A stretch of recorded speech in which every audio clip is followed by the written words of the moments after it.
Well, we started like any other box. It was just myself and a friend who sort of provided a bit of moral support while I got going, and it just sort of happened organically. We turned up at a location that we liked for the gym, and it happened to be a junior rugby league club. And as soon as we were in there, where we thought we might have appealed to some of the adults, some of the grown up punters in the place, we ended up getting a lot of interest from 12, 13, 14-year-olds, and the older guys sat on the veranda of the football club smoking cigarettes, thinking that we were crazy. So the kids, however, it's a really fertile sort of breeding ground for active, healthy kids that just have fallen right into the habit of coming to CrossFit every afternoon. It's almost like a shopping mall. We've tried everything to get rid of them, classical music at the entrance and all sorts of stuff, but they just keep coming back. So it's really good for them. It's the sort of thing, like, I know CrossFitters all over the place say, "I wish I'd found this when I was younger. I wish I'd found this when I was a teenager." And, I would have been the world's best. But yeah, this is great. A great thing to give them the opportunity. I'm glad they do turn up. Do you remember who your first kids were? Absolutely, yeah. They sort of the day or the night that we opened the doors for our first kids session, after being approached by the parents who'd been pestered by their kids. We opened the door and about 30 kids streamed in, and it was just me. I'd never trained kids before. It was before I'd done the CrossFit Kids course. I was used to training infantry soldiers, and so I just applied what I knew, which was a little bit of a shock to people initially with the bad language and whatnot. But no, I just sort of applied some of the team style training that I learned in the army, and it was all just fun and safe kind of bodyweight stuff. But I remember the first kids. Yeah, they're still here. One of them was an 8-year-old girl at the time. Now she's 12 and doing some pretty crazy things in the weights room. And yeah, Ebony Fogg wasn't far behind. And yeah, there's a whole bunch of them that were there on that first night. And like I said earlier, where they were sort of this tall and with squeaky voices, now they're towering over me and have a frog in their throat. So yeah, it's good to see them grow up. I guess I started because Mum was doing it, and then I don't know, I joined in a few workouts sort of here and there, just like obviously scaling down from what she was doing. And I really liked doing that. I just thought it was really fun. And then once I found out that they were doing CrossFit Kids here at Mitchie, I just thought that I'd give it a go and see how it went. I guess what I like about it is probably that, like, you can't just be good at like one area of it. You have to be good at all of it. Like, you can't just be good at the weightlifting or the gymnastics.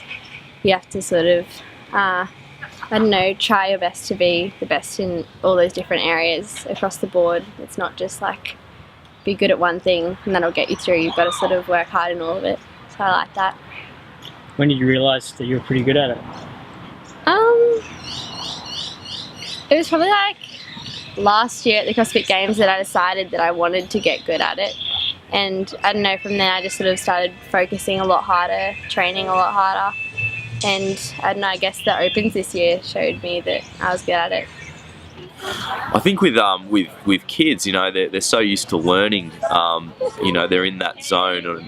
Childhood's all about growing and becoming more mature and stronger and mentally stronger as well.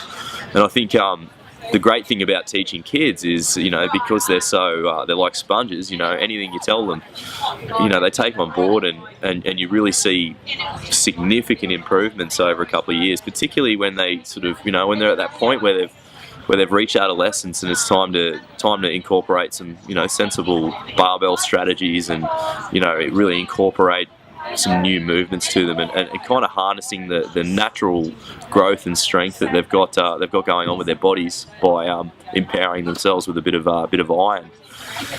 When you introduce a kid to the barbell, like when you introduce anyone to the barbell, you've got to make sure that they can handle the weight that they're shifting, that the volume's not too much for them.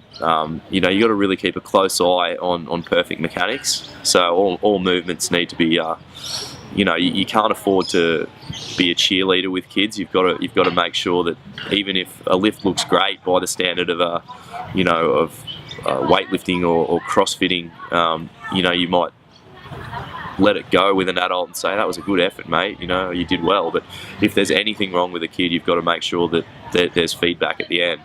How you deliver that, can be different, varying from kid to kid, but it's super important that no matter how well they've done and how good it looks, that there's some input that you can give them on how to get better. And I think that applies to everybody, but with kids, you just got to, just make sure that you're looking after them, and that's paramount. I'm Ebony's mum. Yeah. And I help out with coaching the teens here at CrossFit Mitchelton. So we have time together at home and at the gym.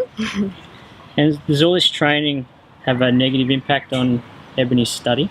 Not at all. Ebony's very studious. She's pretty much the same as she is both in the gym and at home in terms of her drive and motivation to achieve well and be successful. She does achieve good results with her study, and she's really great. Once she comes home from the gym, she just goes straight in and gets stuck into her books, which it probably benefits her. She trains most afternoons, and I think that just gives her that little bit extra energy to get through and be alert and focused and concentrate to get all of her work done at night before she goes to bed way after I do. I think a love of fitness and doing healthy, active, outdoor and or indoor active stuff. A lot of the kids now are more than happy just to sit inside and be amused by all the technological advances that we have, which are great, but I also like to instill that love of being healthy and active early on. I love that Ebony's a healthy, happy, fit kid that does both of those things. She is more than happy inside, but she's also happy training and doing active stuff as well. So also just being strong and able to lift stuff up and not hurt herself. I watch her friends at times when they're picking their school bags up, and they're really heavy school bags with all their textbooks in, and they don't look comfortable and they don't look like they're doing it easily, and I don't want her ever to have that problem, and or any kids. The kids that I coach here at our CrossFit Kids program, a number of them have difficulty sitting up at school, for example, and it just helps them build that muscle base so that they have enough to get through the school day.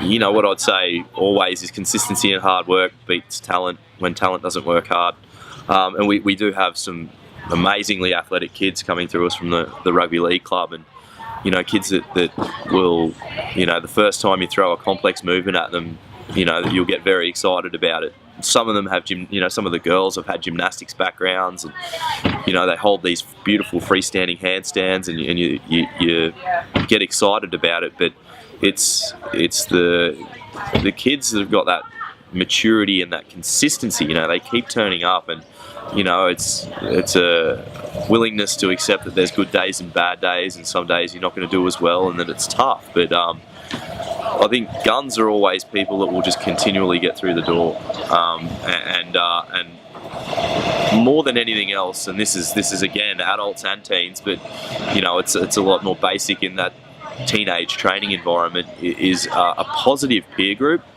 Can push all its members to do things well beyond what might be expected of them.